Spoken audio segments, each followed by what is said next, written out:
Hello, this is Bridget Bow with Divine Essentials. Hi guys, how are you? So I have this deck here that I had in a area that I didn't realize that I even had it, and it comes with this whole thing where you have something here like these towers and directions, and each one is connected to a different, certain way of being. So like the north would connect to your work influences, the east is connected to our health and well-being, then we have down in the south our intention and our direction, and the west is our love inspiration, and then the center is us, so it would be like our harmony. And they have it as the queen because this is John Dee. So I don't know how many of you guys know who John Dee is. If you are somebody that went through a spiritual awakening and the crazy research time, like I did, you probably know who he is. But if not, basically, he was somebody like that worked with like Madame Blavatsky and like back then, like the people who did this stuff, but basically had notoriety. People knew who they were. He worked for the queen. He was like an astrologer, an astronomer, like type of thing all mixed together. He did a lot of scrying and research, and like kind of just lived his life a lot like I do. Just like this weirdo in this study by himself, exploring and trying to do these mathematical equations and figure out all of these little secrets of the universe. And I don't know what it is about him. I remember like when I had learned about Blavatsky and him, I got this weird feeling, like I didn't feel like a very good warm fuzzy feeling for the two of them.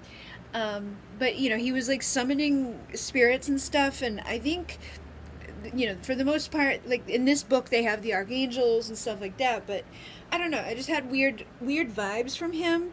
And it was around the same time I was learning about the like Nikola Tesla, and when I learned about him, I had like a totally different reaction to him. I used to walk around and be like, Tesla. I would just be like a weirdo. My mom was like, what are you doing, like why do you keep saying that? And I don't know, but I know Tesla, over the time that I've been awake, keeps coming to me like information about him or similarities I find amongst him and myself, like our sleeping arrangements, and like not sleeping at all and then finally going to sleep, and like he would like sleep for like 15 minutes at a time so that he could get more work done. And I kind of do that. I'm like, I'm just gonna go to sleep for 5 minutes and I'm gonna go back to work. And a lot of other things that I've picked up over the years that I've learned, of him, and just basically like what happened and how he got screwed over. Everybody believes that Ben Franklin invented electricity, and it's not true. Tesla had it, and Tesla actually had free energy to give to the entire world. But that's not very lucrative. So the people who wanted to make it lucrative, kept it the way that it is, which is very limited. He had a way to make it free energy with magnets. Like we live in a planet where everything is magnetic, so perpetual motion of stuff can make things constantly move with magnets. Just put two magnets there, it's like boom, boom, boom, boom, boom, boom, boom, boom, boom, boom. And he had like a way to heat water and create electricity and do all these amazing things for the times. But Ben Franklin ended up stealing it away, and he was like, whatever, just kind of let it go. Like what is he didn't, and other people had stolen from him before. Somebody stole like one of his inventions, and when he heard about it, he was like, well, at least he's doing good work, so I don't want to do anything about it. And that's just the type of dude he was. He would, by the end of his life, kind of just hang out in a park feeding the pigeons, and he had like this big huge receiver that he used to sit by and receive information. And I swear to God, he must have been connecting like with the star beings or some sort of beings. He just feels like a starseed to me. And most of the people that I connect with or feel like that resonance with have been people who also feel that way about themselves. So I don't know, I just feel like he was a starseed here long ago. But basically John Dee and Madame Blavatsky and all these other people, they were through our history doing different stuff. in the back of the book they have a lot of different things you can do, like little exercises and just different information about him, things that he's written, things that, you know, like him. And actually Nostradamus is somebody that also did the scrying. So I don't know how many of you are familiar with scrying. You can do it with a mirror, you can do it with a bowl of water, you can do it with an obsidian mirror, you can do it with a crystal ball. You know, I've done it actually with like glass before. Like the first time I ever did it was by accident, and it was right after I had my awakening. The basement that I was living in had like these two glass doors, and where I was sitting, I was like, I could see my reflection just a little bit, but not fully. And I kind of let my gaze just go like into that place where you're not really thinking and you're not really paying attention very much, but you can still see. And I was doing that, and my face started to like shift and move into different stuff. So one side of like it, like at first it looked like my dad, and then it looked like my mom, and then it like looked like half and half. It's like it was split down the middle, half and half. And then when I was doing like the direction of the south for my mesa work, we did it with each other. So you sit, you know, 3 feet apart from each other, looking into each other, at each other. All the lights are off with just a candlelight, and you close one eye. You close your, I think it's your left eye, and you just stare at each other like with that cross direction, and breathe through the levels of perception. So through the levels of perception, we start in the basic level, which is the serpent, which is the south, and it's our basic needs and survival. And you think of the serpent as like, if there's a loaf of bread, he's going to eat the whole loaf of bread in just one bite. And he's not going to save any for later. He's not going to think about anything. It's just about survival and instinct and blah. And that's the basic level of perception. And you want to breathe yourself up into the next level of perception, which is connected to the jaguar. And in that direction, we're more aware of our senses. We're more aware of like the impact of our footsteps, and we're more aware of like every little, you know, nook and cranny, little crack and crinkle within the area around us. We can hear what's coming, and we can know what's going to happen, and you know, we're thinking a few steps ahead of the journey. And this may be a time, instead of eating the whole loaf of bread, you might save a couple pieces for later. And then the next level we would continue to breathe up is into the level of the hummingbird. And the hummingbird is about, you know, making it through that seemingly impossible journey, and like making it through the distance, but also remembering to have the sweetness of life, you know, stopping to have that sweet nectar. So while you're going through these levels of perception, what happens is the person in front of you, their face starts to shift into, you know, like this, like different things start to happen. It's basically other beings come up onto their face. So maybe you'll see an angel, or you'll see like their grandparent, or you'll see like their higher self, or the version of them from space, or like a space being, or all different types of stuff. I saw Jesus. I saw this like, you know, Native American type of thing. I don't know what it was. It was this big, huge head, and it was kind of reminded me of the statues in I can't think of the Easter Island statues. Like that's how big the head was, and I just saw like all these different versions of people. So I did it with 2 different people that day, and the guy that I did it with, he had like Jesus come over his face and a bunch of others. But while you're doing this, you see these faces kind of shifting in and out over the other person's face. When you get to that level of perception for the hummingbird, you want to start to hold one of those faces, like ask one of those faces who has the message to stay. You know, instead of shifting in and out of all these faces, let's get the one that has the message to stay. So that when you do that, you know, you'll start to see one come appear more than the other.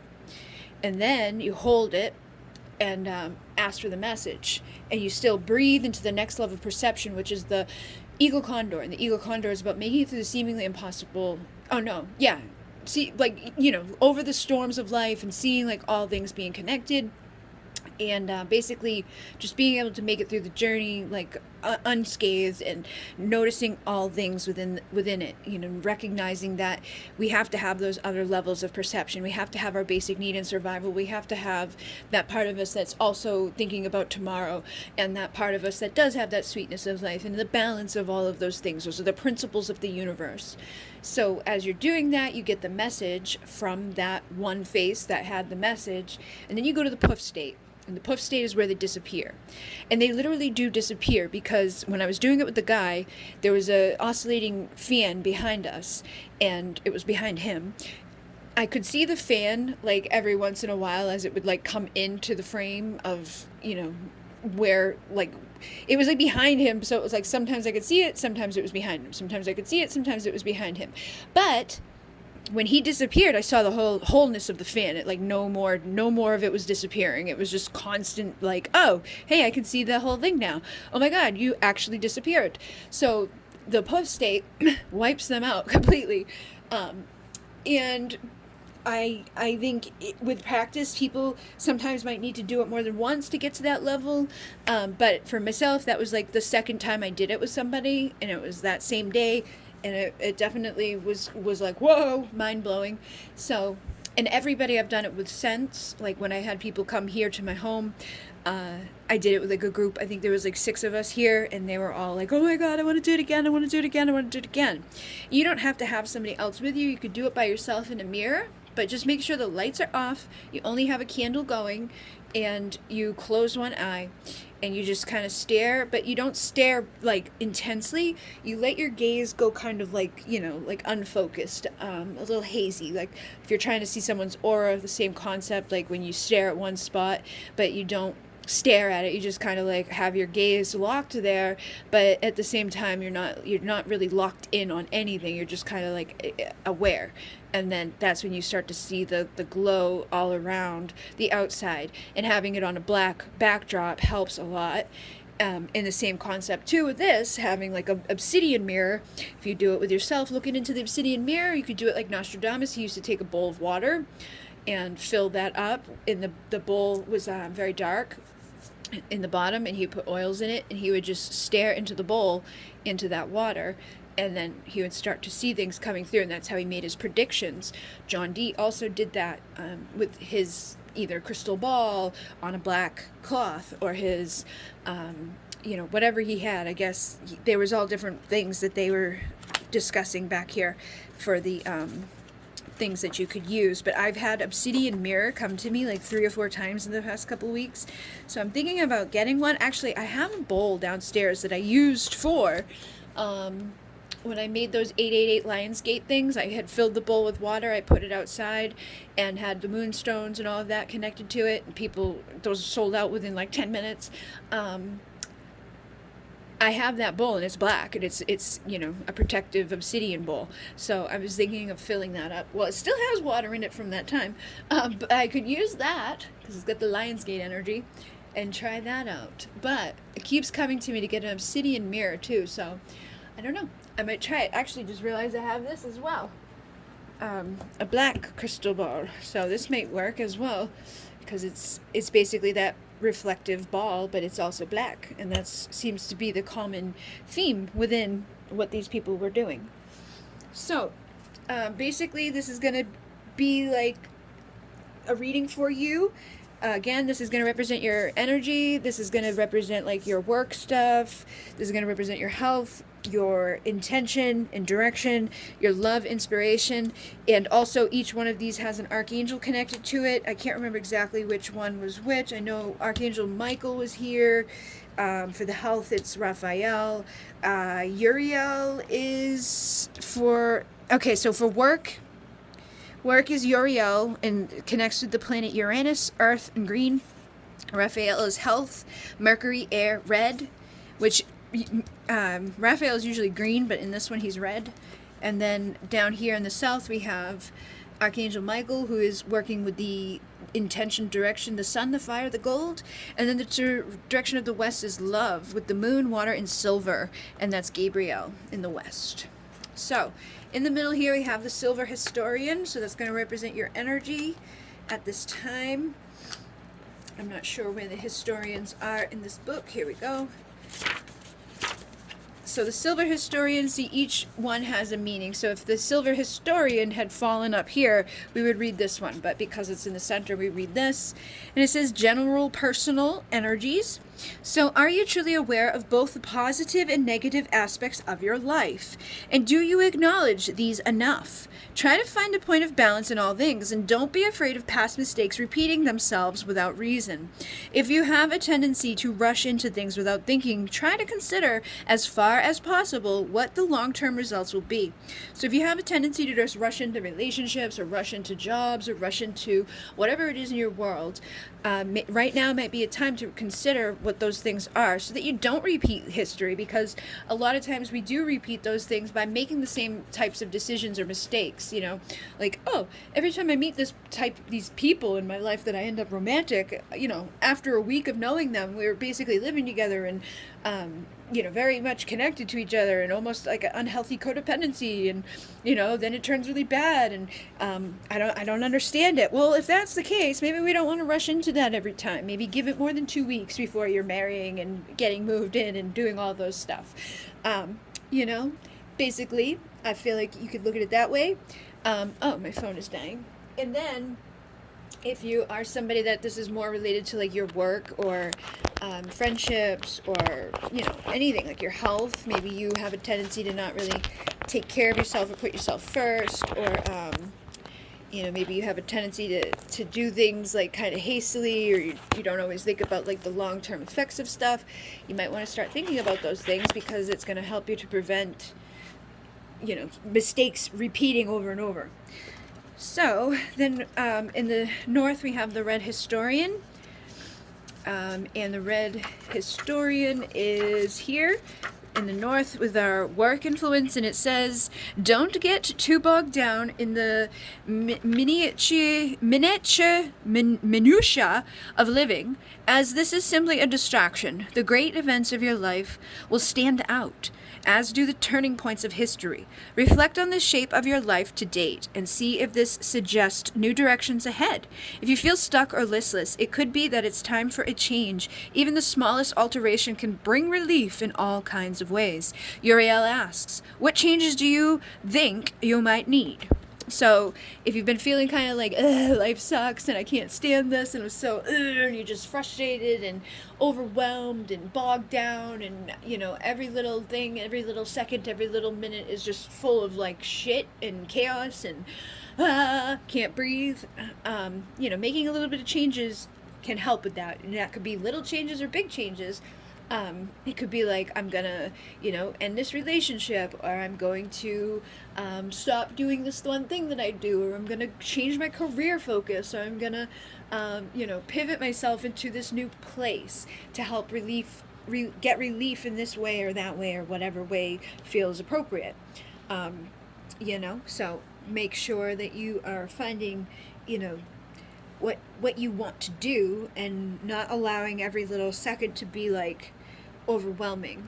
And it says, what changes do you think you might need? So think about it. What do you think you need in your life? Do you might need to change the way you're approaching your career? Do you need to change the way you're approaching your friendships? Do you need to change the way you're approaching your health?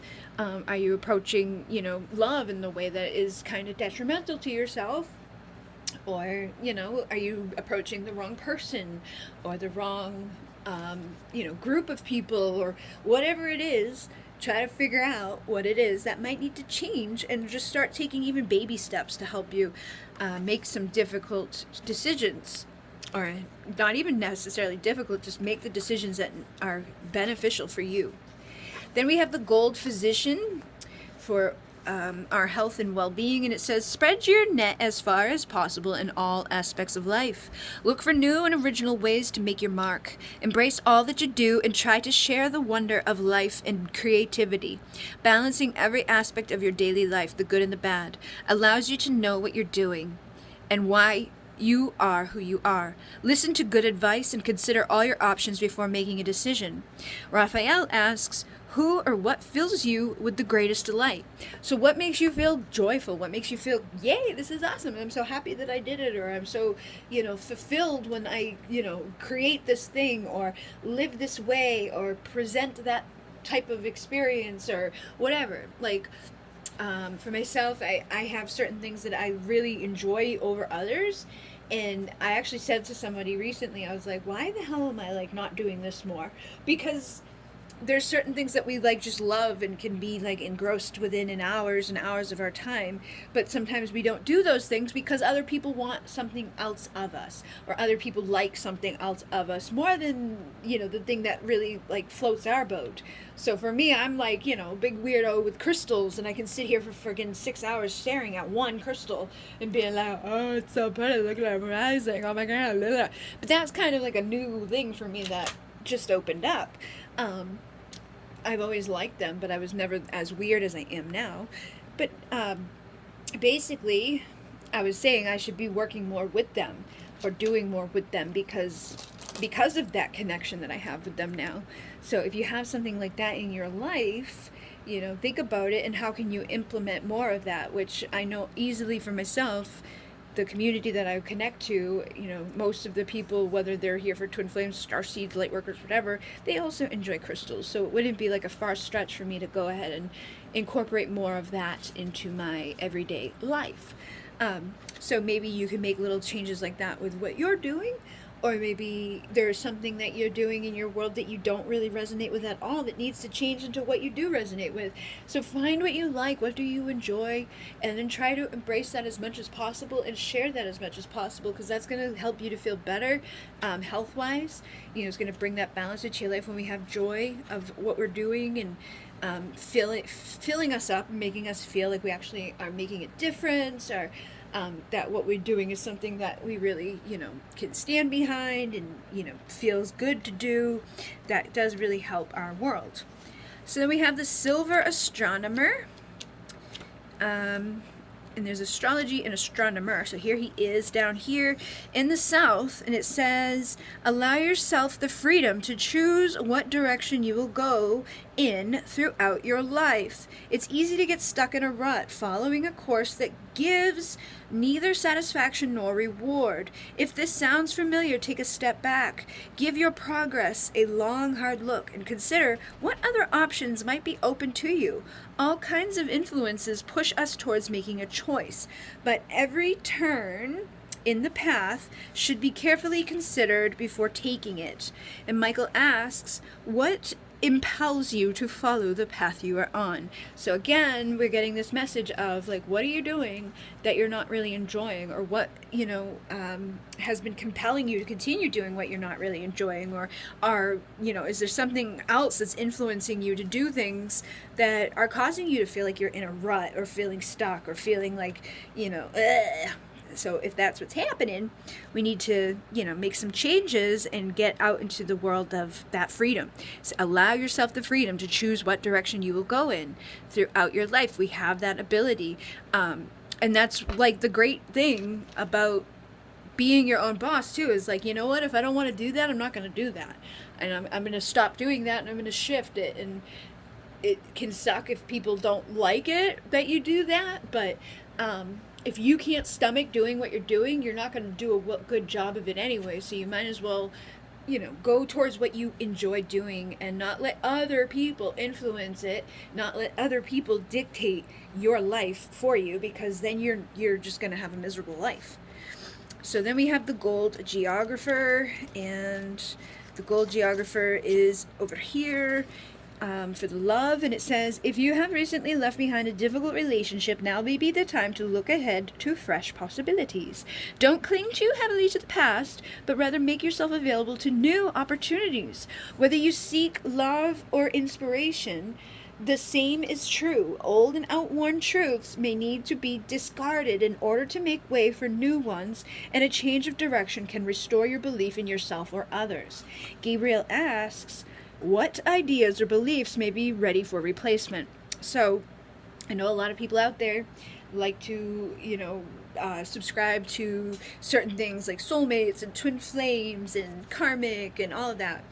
And, you know, if you are holding on to the belief that this person is my twin flame, that really can be something that keeps people stuck in the past, or, you know, connecting to something that may not necessarily be like where they need to be right now. Even if they are your twin flame, it may not be where you want to be right in this moment, you know. for myself, I was dealing with somebody for over 22 years. It was the first person that I ever connected to romantically. And then, we separated. And then I actually realized just recently that in my mind, I had thought that we had separated and didn't really talk except for one time back when we were kids. But we went back and forth and back and forth and back and forth back then. Like, I had marked down every time they called me, and every time that, like, I spent time with them on times that I don't even remember. But that pattern has always been there of coming in and out, in and out. It was like 1 month they were calling like every day of the week, and then the next month it was like they were sporadic, and then the next month it was every day of the week. And it was like the same type of stuff that happened, these past 4 years when we were connected again.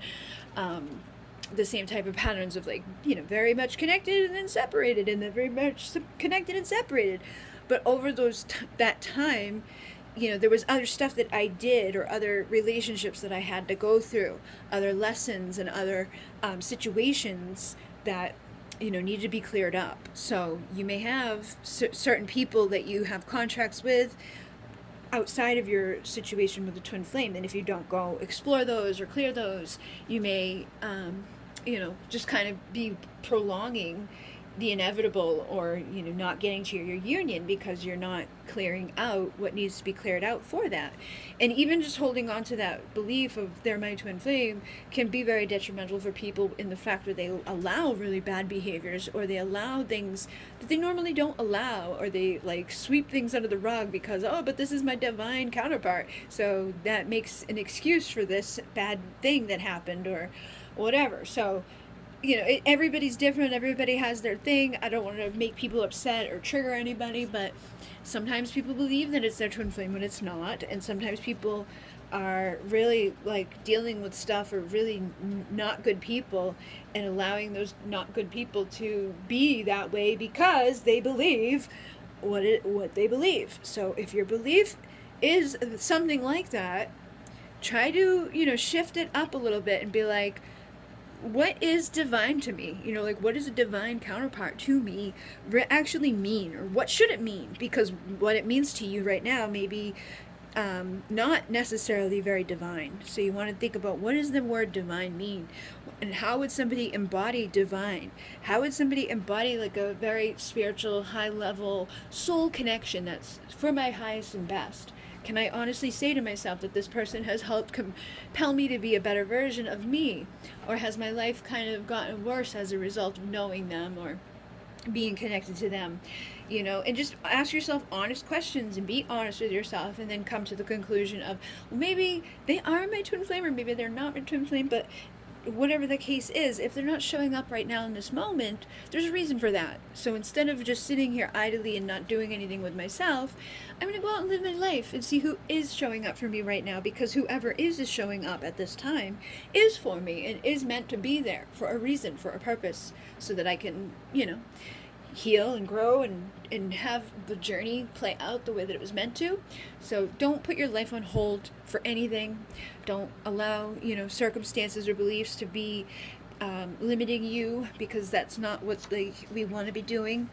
A spiritual awakening and all that is to help us to break free from limited beliefs and limited ways of being, and to get into expansion and exploration of ourselves and our consciousness, and find the divine within this world and within ourselves. And sometimes we need to find, other people who are going to mirror that to us. So maybe you've grown and you've healed and you've become a better version, and whoever you were connected to before can no longer be connected to you, because they're no longer able to mirror to you the healthy new version of yourself. But that doesn't mean they'll always be there. They may be able to rise up into that level at another point, and when they do, they'll probably return ready to mirror that to you. And whatever the circumstances are, I'm sure things will pan out and play out the way that they're meant to be. As I said, that person that I was connected to, we were connected when we were young, and then we connected again in our 20s, and then we connected again in our 30s. And so it was like, but the universe was like, hey, brought us back together when we weren't bringing ourselves together. So just know that if it's supposed to happen, the universe will step in and make it happen. If it's not supposed to happen, then it ain't gonna happen. So you might as well live your life and enjoy yourself while you can. All right. So hopefully that has assisted you guys. Like I said, this is the Oracle of John Dee. And it has the book for the explanations. It has these cards and then this little mat thingy. And it does even say down here, so the Magus is one of the types of cards you can get. So there's the Magus, which is knowledge, the Alchemist, which is transformation, the Astronomer, which is perception, the Astrologer, which is futures, the Geographer, which is journeys, the Physician, which is well-being, and the Historian, which is the map of life. So those are the types of cards you can get from the deck. Like they have the Historian, the Physician, the Geographer, the Astronomer, and so on and so forth. But yeah, hopefully this has assisted you guys. Maybe some of you will try out some scrying and get some answers for your soul. And in Mune, namaste.